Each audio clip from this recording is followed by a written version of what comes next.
आत्मनिर्भर भारत ही संकल्पना स्पर्धा नाही तर क्षमता निर्माण करते आणि त्यातूनच भारत उत्पादनाचं जागतिक केंद्र बनेल, पंतप्रधान नरेंद्र मोदी यांनी व्यक्त केला विश्वास। इथेनॉलच्या खरेदी प्रक्रियेला केंद्रीय मंत्रिमंडळाने दिली मंजुरी। यानुसार वेगवेगळ्या पद्धतीने तयार झालेल्या इथेनॉलच्या किमतीत होणार वाढ। तागाचं उत्पादन आणि विक्रीला चालना देण्यासाठी केंद्र सरकारनं अन्नधान्याचं पॅकिंग करण्यासाठी यापुढे तागाच्या पिशव्या वापरणं केलं अनिवार्य। महापारेषण कंपनीनं उत्पन्नाचे अभिनव स्रोत शोधण्याबरोबरच यंत्रणेतल्या सुधारणांसाठी आधुनिकीकरण आणि नवीन तंत्रज्ञानाचा अवलंब करावा, ऊर्जा मंत्री नितीन राऊत यांच्या सूचना। युरोपातल्या काही देशात कोरोनाची दुसरी लाट सुरू। फ्रान्सचे राष्ट्राध्यक्ष इमॅन्युएल मॅक्रो यांनी देशात केली टाळेबंदीची घोषणा।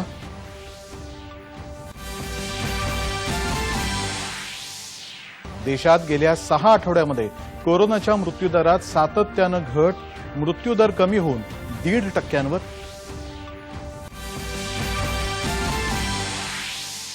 राज्यातलाही कोरोनाबाधित रुग्ण बरे होण्याचा दर 90%च्या जवळ। काल 8,430 रुग्ण कोरोनामुक्त होऊन घरी परतले। आणि गुजरातचे माजी मुख्यमंत्री आणि भाजपा नेते केशुभाई पटेल यांचं निधन। राष्ट्रपती, उपराष्ट्रपती आणि पंतप्रधानांनी वाहिली श्रद्धांजली। नमस्कार, 4:30च्या बातमीपत्रात मी योगेश कोलते आपलं स्वागत करतो। आता पाहूया बातम्या विस्तारानं। आत्मनिर्भर भारत ही संकल्पना स्पर्धा नाही तर क्षमता निर्माण करते आणि त्यातूनच भारत उत्पादनाचं जागतिक केंद्र बनेल असा विश्वास पंतप्रधान नरेंद्र मोदी यांनी व्यक्त केला आहे।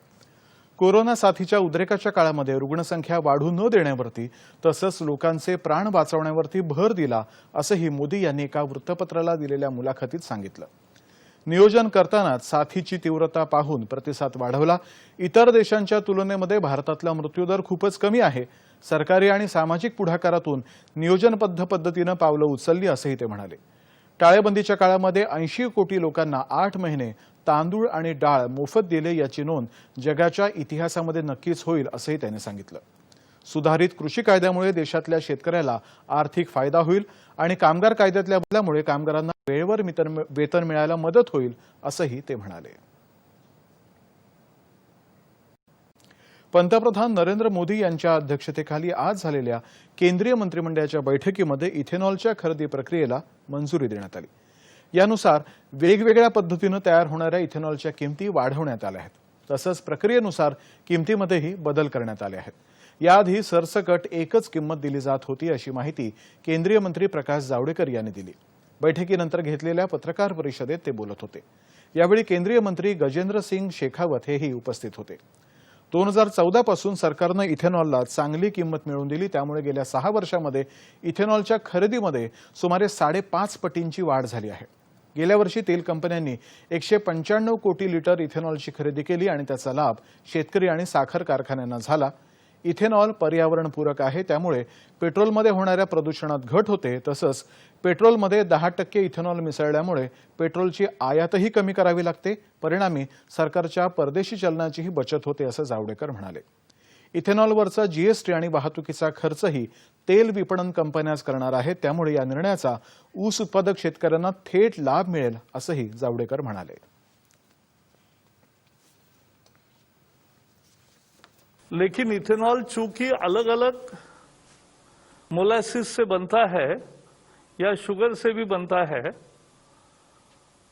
तो इसलिए जिस प्रक्रिया से बने हैं उसके आधार पर कीमत देने का काम मोदी सरकार ने शुरू किया और दाम भी बढ़ा दिए। इन दोनों का परिणाम ये हुआ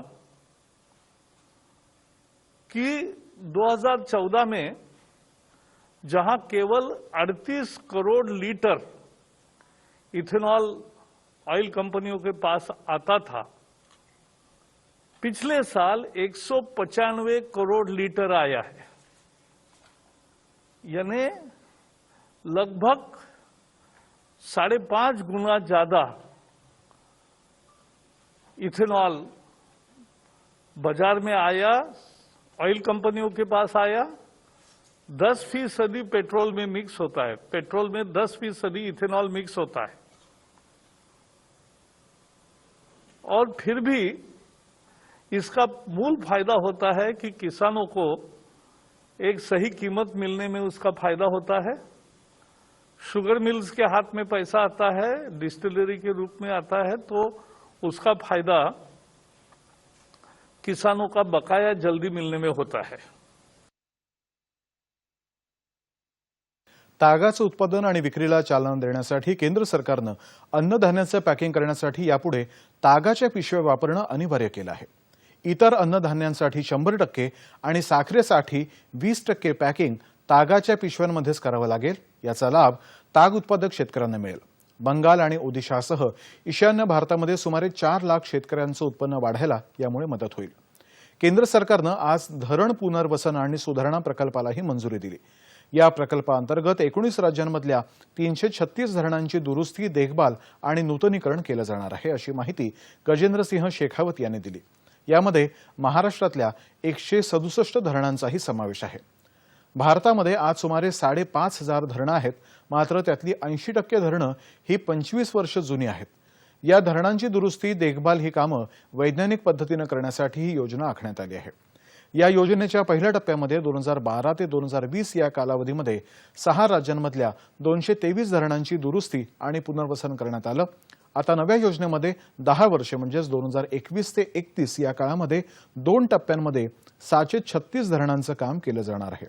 या योजनेसाठी 10,211 कोटी रुपयांचा खर्च अपेक्षित आहे, असंही त्यांनी सांगितलं।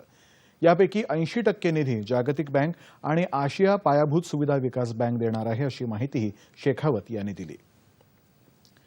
महाराष्ट्र नवनिर्माण सेनेचे अध्यक्ष राज ठाकरे यांनी आज एका शिष्टमंडळासह राज्यपाल भगतसिंह कोश्यारी यांची राजभवनात भेट घेतली।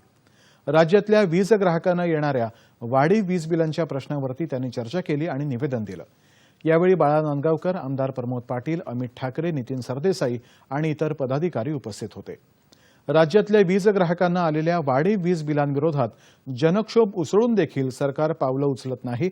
तसंच शेतकऱ्यांना मिळणारा दुधाचा भाव या मागणीकडे पण सरकारनं तात्काळ लक्ष द्यायला हवं होतं, पण तेही होताना दिसत नाही। म्हणूनच राज्यपालांनी या दोन्ही विषयामध्ये लक्ष घालण्याचे निर्देश सरकारला द्यावेत, अशी विनंती मनसेनं राज्यपालांना केली आहे। देशामध्ये कांद्याची कृत्रिम टंचाई होऊ नये यासाठी केंद्र सरकारनं कांदा साठवणूक करण्यावरती निर्बंध आणले। त्यामुळे कांदा व्यापाऱ्यांनी सौदे बंद पाडले आहेत। कांदा उत्पादकांचा त्याच्याशी काहीही संबंध नाही, अशी माहिती चंद्रकांत पाटील यांनी दिली। सांगली शहरातल्या विकास कामांची सुरुवात केल्यानंतर ते प्रसारमाध्यमांशी बोलत होते। राज्यात हळूहळू काही गोष्टी सुरू केल्या पाहिजेत, मंदिरं सुरू करावीत, तसंच गर्दी होणार नाही याची काळजी घेऊन लोकलही सुरू करण्याचा विचार केला पाहिजे। त्यामुळे अनेक लोकांची सोय होईल, असं मत पाटील यांनी व्यक्त केलं। महापारेषण कंपनीनं उत्पन्नाचे अभिनव स्रोत शोधण्याबरोबरच यंत्रणेतल्या सुधारणांसाठी आधुनिकीकरण आणि नव्या तंत्रज्ञानाचा अवलंब करावा। वीज वाहिन्यांवरती ऑप्टिकल फायबर केबल टाकून त्याद्वारे अंतर्गत संदेशवहन व्यवस्था प्रभावी करण्याबरोबरच उत्पन्न वाढीसाठी त्याचा व्यावसायिक वापर करण्याचं बिझनेस मॉडेल तयार करावं, असे निर्देश ऊर्जामंत्री डॉ. नितीन राऊत यांनी दिले आहेत। दळणवळण क्षेत्रासाठी ही व्यवस्था फायदेशीर ठरून ग्राहकांना जलद इंटरनेट सेवेचा फायदा मिळू शकेल, असे ते म्हणाले। महापारेषणच्या पारेषण शुल्काशी संबंधित बैठक राऊत यांच्या अध्यक्षतेखाली झाली, त्यावेळी ते बोलत होते। राज्यामध्ये महापारेषणचं 45,000 किलोमीटर लांबीच्या वाहिन्यांचं जाळं आहे। या वाहिन्यांवरून विजेच्या तारेखाली ऑप्टिकल फायबर केबल टाकून सर्व सबस्टेशन जोडता येतील। त्यामुळे पारेषणच्या संदेशवहन यंत्रणेमध्ये गतिमानता आणि आधुनिकता येईल। तसंच देखभाल, दुरुस्ती किंवा कुठे बिघाड असल्याचं तात्काळ त्यावर काम करणंही सोपं होईल, असंही राऊत म्हणाले। राज्यातल्या मुदत संपलेल्या आणि कोरोना विषाणू संक्रमणामुळे निवडणूक न झालेल्या स्थानिक स्वराज्य संस्थांमध्ये नियुक्त प्रशासकांचा कालावधी वाढवायचा निर्णय मुख्यमंत्री उद्धव ठाकरे यांच्या अध्यक्षतेखाली आज झालेल्या राज्य मंत्रिमंडळाच्या बैठकीमध्ये घेण्यात आला। या संदर्भात अध्यादेश जारी करायलाही मंत्रिमंडळानं मान्यता दिली। धारावी पुनर्विकास प्रकल्पाची सध्या सुरू असलेली निविदा प्रक्रिया रद्द करायचा निर्णयही आजच्याच मंत्रिमंडळाच्या बैठकीत घेण्यात आला। धारावी पुनर्विकास प्रकल्पासाठी नव्यानं निविदा मागवण्यात येणार आहेत। शिवभोजन थाळीचा दर येत्या 1 ऑक्टोबरपासून आगामी 6 महिन्यांसाठी ₹5 इतका ठेवायलाही राज्य मंत्रिमंडळानं आज मान्यता दिली. औरंगाबाद जिल्ह्यामध्ये रस्ते दुरुस्तीची कामं करताना कालमर्यादा पाळावीत असे निर्देश उद्योगमंत्री आणि औरंगाबाद जिल्ह्याचे पालकमंत्री सुभाष देसाई यांनी दिले आहेत. औरंगाबाद जिल्हाधिकारी कार्यालयामध्ये त्यांनी आज महामार्ग आणि रस्ते बांधणीच्या विविध योजनांचा आढावा घेतला. त्यानंतर ते बोलत होते. रस्ते दुरुस्तीच्या कामामध्ये दर्जा उत्तम राहील याकडेही लक्ष द्यावं असं त्यांनी सांगितलं. वैजापूर औरंगाबाद आणि औरंगाबाद सिल्लोड अजिंठा या रस्त्यांच्या दुरुस्तीची कामं प्राधान्यानं पूर्ण करावीत असे निर्देश त्यांनी दिले. यावेळी रस्ते आणि राष्ट्रीय महामार्गाशी संबंधित विविध कार्यालयांचे अधिकारी उपस्थित होते. समृद्धी महामार्गाचं कामही कालबद्ध रीतीनं पूर्ण करावे असे निर्देश पालकमंत्र्यांनी दिले. ते येत्या डिसेंबर महिन्यामध्ये नागपूर मुंबई बाळासाहेब ठाकरे समृद्धी महामार्गाची पाहणी करणार आहेत. युरोपमध्ये काही देशांमध्ये कोरोनाची दुसरी लाट सुरू झाली आहे. फ्रान्सचे राष्ट्राध्यक्ष इमॅन्युएल मॅक्रो यांनी देशामध्ये पुन्हा एकदा लॉकडाऊनची घोषणा केली आहे. देशामध्ये कोरोना प्रादुर्भावाच्या दुसऱ्या लाटेमुळे संसर्गाचं प्रमाण वाढू लागल्यानं त्यांनी या देशव्यापी लॉकडाऊनची घोषणा केली आहे. उद्यापासून हा लॉकडाऊन लागू होईल. या काळामध्ये नागरिकांना केवळ अत्यावश्यक कामं, आरोग्यविषयक कामं तसंच जीवनावश्यक वस्तूंच्या खरेदीसाठीच घराबाहेर पडायची परवानगी असेल. मात्र या काळामध्ये शाळा सुरू राहतील तसंच सार्वजनिक सेवा सुरू राहतील. सार्वजनिक बांधकाम, कृषीविषयक कामं आणि कारखानेही सुरू राहतील असं मॅक्रो यांनी स्पष्ट केलं. दरम्यान फ्रान्समध्ये कालच्या दिवसभरामध्ये 36,000 पेक्षा जास्त नव्या कोरोनाबाधित रुग्णांची नोंद झाली आहे. फ्रान्स पाठोपाठ जर्मनीनंही लॉकडाऊनची घोषणा केली आहे. देशात मात्र गेल्या 6 आठवड्यामध्ये कोरोनाच्या मृत्यूदरामध्ये सातत्यानं घट होते आहे. मृत्यूदर कमी होऊन 1.50% इतका झालाय. जगाच्या तुलनेमध्ये भारताचा मृत्यूदर सर्वात कमी आहे. देशात दिवसेंदिवस सक्रिय रुग्णांच्या संख्येमध्येही घट होताना दिसतेय. काल दिवसभरामध्ये 56,000हून अधिक रुग्ण बरे झाले तर नव्या 49,881 रुग्णांची नोंद झाली. सध्या देशभरामध्ये 6,03,687 रुग्णांवरती उपचार सुरू आहेत. आतापर्यंत तब्बल 73,15,989 रुग्ण कोरोनामुक्त झाले आहेत. त्यामुळे रुग्ण बरे होण्याचा दर वाढून 90.99% इतका झाला आहे. देशामध्ये काल 517 जणांचा मृत्यू झाल्यानं कोरोना बळींची संख्या आता 1,20,527 वरती पोहोचली आहे. राज्यामध्ये कोरोनाबाधित रुग्ण बरे होण्याचा दर 90% उंबरठ्यावर पोहोचलाय. काल 8,430 रुग्ण कोरोनामुक्त होऊन घरी परतले. याबरोबरच कोरोनाबाधित रुग्ण बरे होण्याचा दर वाढून तो 89.53% इतका झाला आहे. आतापर्यंत एकूण 14,86,926 रुग्ण कोरोनामुक्त झाले आहेत. राज्यामध्ये काल 6,738 नव्या रुग्णांची नोंद झाली. त्यामुळे कोरोनाबाधितांची एकूण संख्या 16,60,766 एवढी झाली आहे. काल 91 रुग्ण कोरोनामुळे दगावले. त्यामुळे राज्यातल्या कोरोना बळींची एकूण संख्या आता 43,554 इतकी झाली आहे. दरम्यान राज्यातल्या कोरोना मृत्यूदरामध्ये घट होऊन तो आता 2.62% वरती आला आहे. सध्या 1,29,746 कोरोनाबाधित रुग्णांवरती राज्यामध्ये उपचार सुरू आहेत. सध्या 25,28,544 जण गृहविलगीकरणामध्ये तर 12,988 जण अन्यत्र विलगीकरणामध्ये आहेत. कोरोना प्रतिबंधात्मक उपाययोजना आणि नियमांचं पालन करत सर्वसामान्य नागरिकांसाठी मुंबई उपनगरीय रेल्वेची सेवा खुली करावी अशी विनंती करणारं पत्र राज्य सरकारनं रेल्वेला पाठवलं आहे. मध्य आणि पश्चिम रेल्वेनं संयुक्त पत्रक प्रसिद्ध करून याला दुजोराही दिला आहे. सर्वसामान्य नागरिकांकरता रेल्वे सेवा सुरू करताना गाड्यांच्या फेऱ्यांची संख्या वाढवावी अशी विनंती राज्य सरकारनं केली आहे. या दृष्टीनं राज्य सरकारनं काही निश्चित वेळाही सुचवल्या असल्याचं रेल्वेच्या पत्रकात म्हटलं आहे. दरम्यान कोविड प्रतिबंधात्मक उपायांचं पालन करत उपनगरीय रेल्वे सेवा अधिकाधिक नागरिकांसाठी खुली करण्याच्या दृष्टीनं रेल्वेची पूर्ण तयारी आहे. संबंधित यंत्रणांशी सल्लामसलत केल्यानंतर राज्य सरकारनं केलेल्या विनंतीवरती अंमलबजावणी केली जाईल असंही रेल्वेनं स्पष्ट केलं आहे. अल्प आणि अत्यल्प भूधारक शेतकऱ्यांचं उत्पन्न वाढावं यासाठी केंद्र सरकारनं 2019 साली प्रधानमंत्री किसान सन्मान निधी योजना सुरू केली. कोरोनामुळे लागू झालेल्या लॉकडाऊनच्या काळामध्ये या योजनेनं देशभरातल्या शेतकऱ्यांना मोठाच आधार दिलाय. लागू झालेल्या लॉकडाऊनच्या वेळी अनेकांच्या हातचं काम गेलं. त्यावेळी साहजिकच ग्रामीण भागातला शेतकरीही आर्थिक विवंचनेत सापडला होता.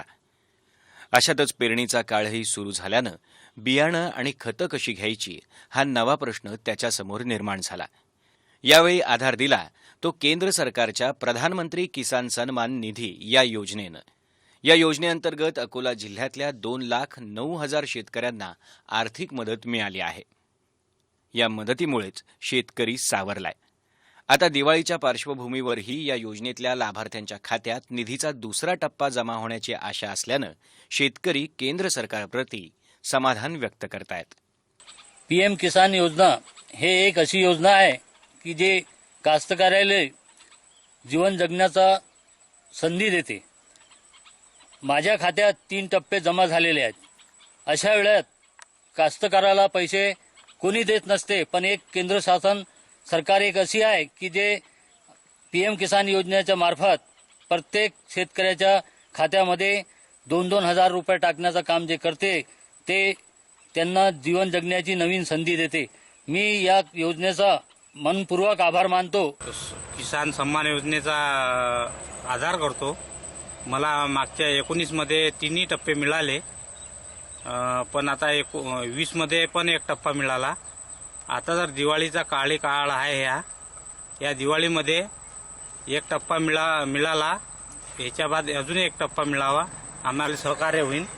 कोरोनाचा संकट काळ हा एका अर्थानं देशावरच्या आर्थिक संकटाचाही काळ. मात्र अशा परिस्थितीतही केंद्र सरकार शेतकऱ्यांसोबत खंबीरपणे उभं राहिलं. आत्तापर्यंत या योजनेअंतर्गत मागच्या वर्षी 3 हप्ते शेतकऱ्यांच्या खात्यात थेट जमा झालेत. या योजनेअंतर्गत मिळालेल्या आर्थिक मदतीचा फायदा शेतकऱ्यांना शेतीसाठी तर झालाच, शिवाय संकट काळात आपल्या कुटुंबाचा चरितार्थही त्यांना चालवता आला. दूरदर्शनच्या बातम्यांसाठी विशाल भोरे, अकोला.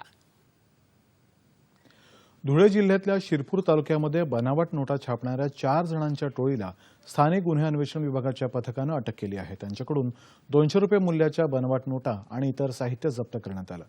शिरपूर तालुक्यातल्या कळमसरे इथं बनावट नोटांचा हा कारखाना सुरू असल्याची माहिती पोलिसांना मिळाली होती.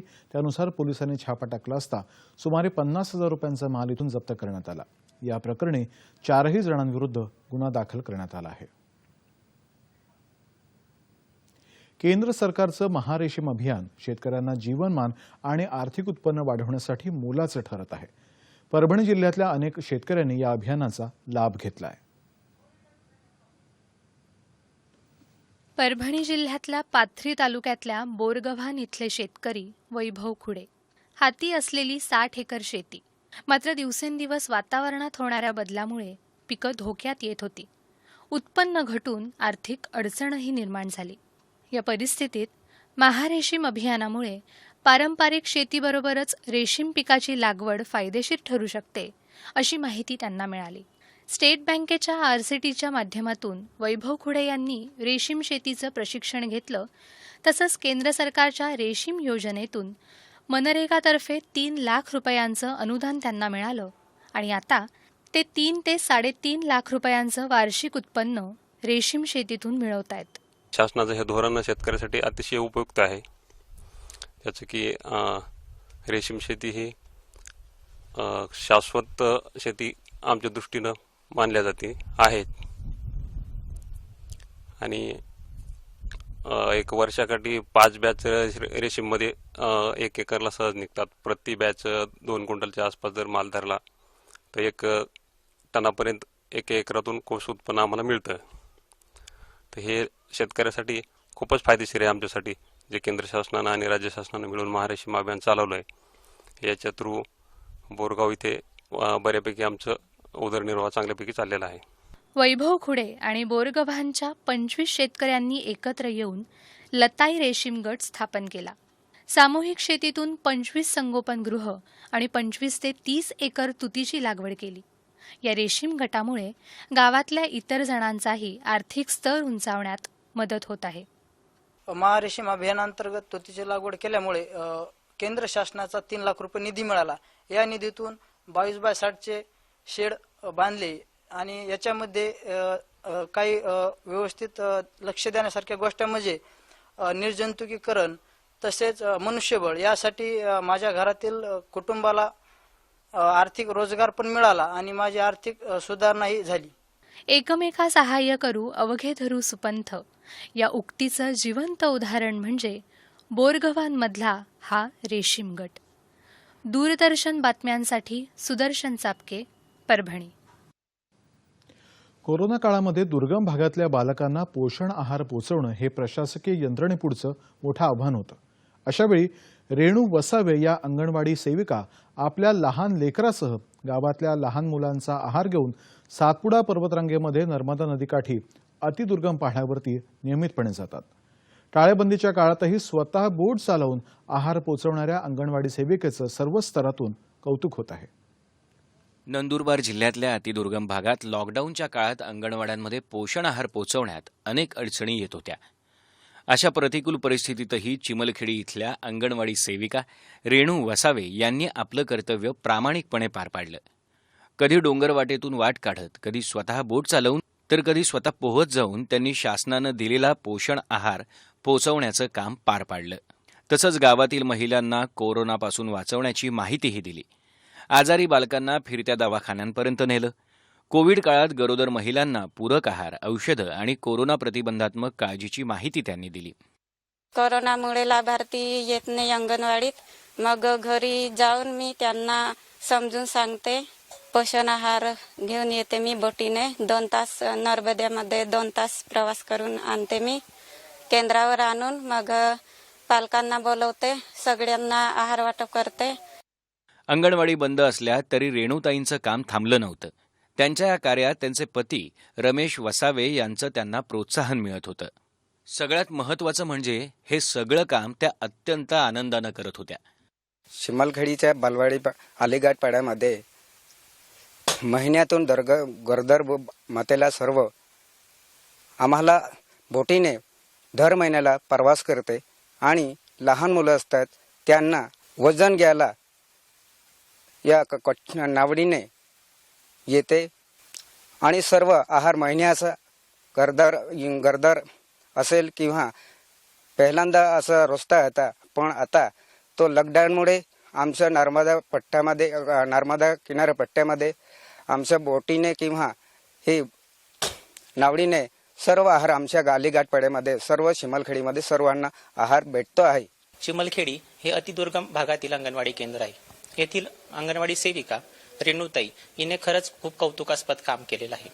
अंगणवाडी स्तरावर ज्या सेवा दिल्या जातात, मग त्यामध्ये पूरक पोषण आहार असेल, THR असेल, हा लाभार्थ्यांना त्यांच्या घरोघरी बोटीने पोहोचवण्याचं धैर्यवान कार्य सदर सेविकेने केलेलं आहे. आणि या तिच्या कार्याचं कौतुक जिल्ह्याने, राज्याने आणि राष्ट्रीय स्तरावर होत आहे. कोरोना काळात कधी प्रशासनातला दुवा म्हणून, तर कधी दवाखान्यातील सेवा म्हणून, तर कुठे थेट सामाजिक बांधिलकीचा वसा जपत माणुसकीचं कर्तव्य अविरतपणे पार पाडणाऱ्या या महिलेची यशोगाथा अवर्णनीयच. अन्य अंगणवाडी सेविकाही नक्कीच त्यांच्यापासून प्रेरणा घेतील. दूरदर्शनच्या बातमीसाठी जगदीश जयस्वाल, नंदुरबार. शेतकऱ्यांचा माल ग्राहकांपर्यंत योग्य स्थितीमध्ये आणि लवकरात लवकर पोहोचावा, तसंच त्यांना मालाचा योग्य मोबदला मिळावा यासाठी दक्षिण पूर्व मध्य रेल्वेच्या नागपूर विभागाच्या वतीनं छिंदवाडा हावडा छिंदवाडा ही किसान रेल्वे सुरू करण्यात आली आहे. काल सकाळी 5:10 छिंदवाड्याहून ही किसान रेल्वे रवाना झाली. या रेल्वेमध्ये 4 मालवाहू डबे तर 12 सामान्य आणि 2 शयनयान असे एकूण 18 डबे आहेत. मध्य प्रदेश, महाराष्ट्र, छत्तीसगडमधून ही रेल्वे हावड्याला पोहोचेल. छिंदवाड्यावरून ही रेल्वे राज्यातल्या सावनेर, इतवारी, नागपूर, गोंदिया या स्थानकावरून जाईल. या ठिकाणावरून शेतकरी आपला माल पाठवू शकतील.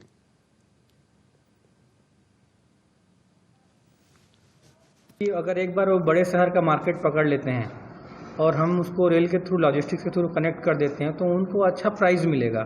तो बेसिकली ये किसानों के बीच और मार्केट के बीच जो गैप है उसको ब्रिज करने का एक प्रोग्राम है.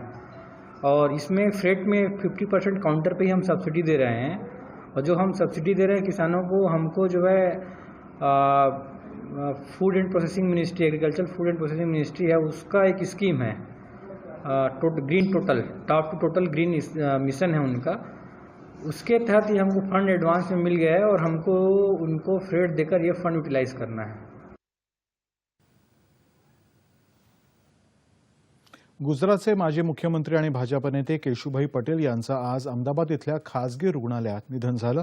ते 92 वर्षांचे होते. केशुभाई यांना श्वास घ्यायला त्रास होऊ लागल्यानं उपचारासाठी रुग्णालयात दाखल करण्यात आलं होतं. 1995 मध्ये गुजरातचं मुख्यमंत्रीपद स्वीकारल्यानंतर शंकरसिंह वाघेला यांच्या बंडखोरीमुळे त्यांना 7 महिन्यातच पद सोडावं लागलं. त्यानंतर पुन्हा 1998 ते 2001 सालापर्यंत ते गुजरातचे मुख्यमंत्री होते.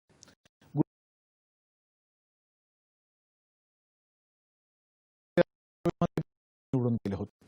2012 साली भाजपातून बाहेर पटेल यांनी गुजरात परिवर्तन पक्षाची स्थापना केली. त्यानंतर त्यांनी निवडणूकही जिंकली. मात्र 2014 साली प्रकृती अस्वास्थ्यामुळे पटेल यांनी आमदारकीचा राजीनामा दिला आणि पुढच्याच महिन्यामध्ये गुजरात परिवर्तन पक्षाचं भाजपामध्ये विलीनीकरण केलं. राष्ट्रपती रामनाथ कोविंद, उपराष्ट्रपती एम व्यंकय्या नायडू, पंतप्रधान नरेंद्र मोदी, माहिती आणि प्रसारण मंत्री प्रकाश जावडेकर, राज्यपाल भगतसिंह कोश्यारी, राष्ट्रवादी काँग्रेसचे अध्यक्ष शरद पवार यांनी केशुभाई पटेल यांच्या निधनाबद्दल शोक व्यक्त केला आहे. केशुभाई पटेल यांच्या निधनाबद्दल पंतप्रधान नरेंद्र मोदी यांनी तीव्र शोक व्यक्त केला आहे. गुजरातच्या विकासासाठी आणि गुजराती माणसाच्या सक्षमीकरणासाठी केशुभाई समर्पित जीवन जगले. समाजातल्या प्रत्येक घटकाची काळजी घेणाऱ्या केशुभाई यांच्या निधनानं आपल्या अंतःकरणातून दुःख झाल्याचं मोदी यांनी म्हटलंय. जनसंघ आणि भाजपा बळकट करण्यासाठी त्यांनी अविरत कार्य केलं. आणीबाणीला त्यांनी कडवा विरोध केला. आमदार, खासदार, मंत्री आणि मुख्यमंत्री असताना त्यांनी शेतकऱ्यांच्या हिताचे निर्णय घेतले, असं मोदी यांनी आपल्या शोक संदेशात म्हटलं आहे.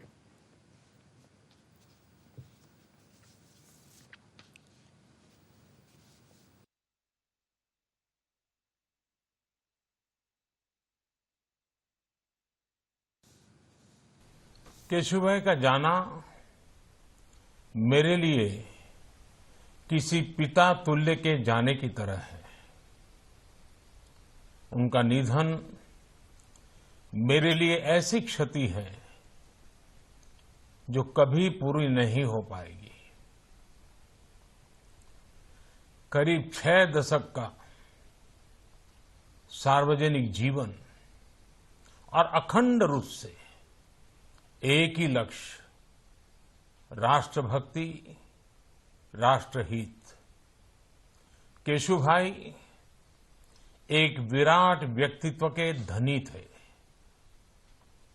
एक तरफ व्यवहार में सौम्यता और दूसरी तरफ फैसले लेने के लिए दृढ़ इच्छा शक्ति उनकी बहुत बड़ी खासियत थी.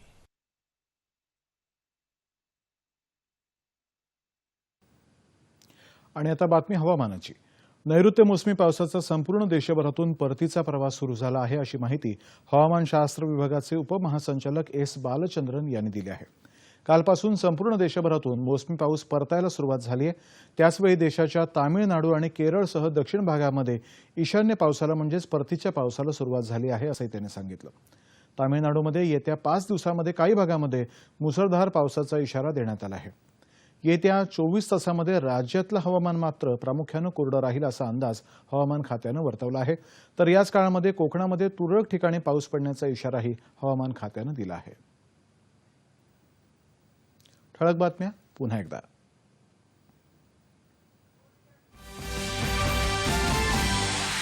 आत्मनिर्भर भारत ही संकल्पना स्पर्धा नाही तर क्षमता निर्माण करते आणि त्यातूनच भारत उत्पादनाचं जागतिक केंद्र बनेल. पंतप्रधान नरेंद्र मोदी यांनी व्यक्त केला विश्वास. इथेनॉलच्या खरेदी प्रक्रियेला केंद्रीय मंत्रिमंडळानं दिली मंजुरी. वेगवेगळ्या पद्धतीनं तयार झालेल्या इथेनॉलच्या किमतीमध्ये होणार वाढ. तागाचं उत्पादन आणि विक्रीला चालना देण्यासाठी केंद्र सरकारनं अन्नधान्याचं पॅकिंग करण्यासाठी यापुढे तागाच्या पिशव्या वापरणं केलं अनिवार्य.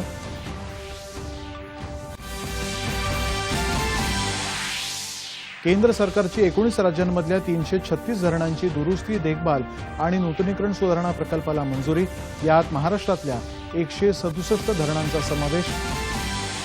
राज्यातल्या मुदत संपलेल्या आणि कोरोना विषाणू संक्रमणामुळे निवडणूक न झालेल्या स्थानिक स्वराज्य संस्थांमध्ये नियुक्त प्रशासकांचा कालावधी वाढवण्याचा राज्य मंत्रिमंडळाचा निर्णय.